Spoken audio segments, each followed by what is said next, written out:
Vita ya Ramadhan Chobwedo dhidi ya Kiba Bage. Kwa upande wako wewe, vita ya jana nani alishinda? Lakini tumzungumzie Chobwedo, ni mchezaji wa namna gani, au anacheza akilenga zaidi kuelekea kwenye tunasema viunga vya Kariakoo?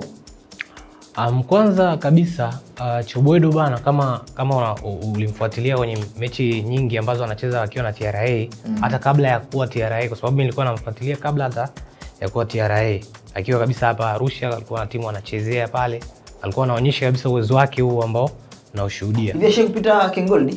Yes, alitokea Ken Gold. Nakumbuka wakati huo mimi nikiwa mkweli, mimi anachofanya Ramadhan Chobwedo hajaanza akiwa TRA. Wakati yupo Ken Gold alikuwa akifanya vizuri sana.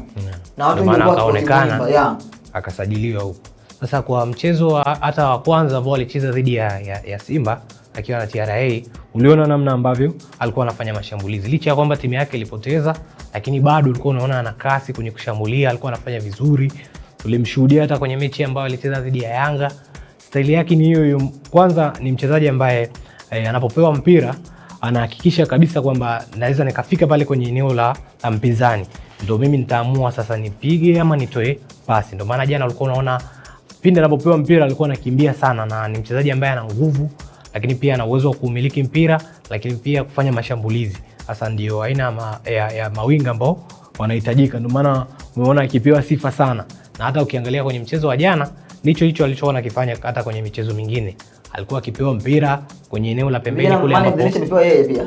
Hapana. Hakuwa yeye. Ni mchezaji mwingine, lakini sidhani kama alikuwa kwenye mechi ya Simba aje.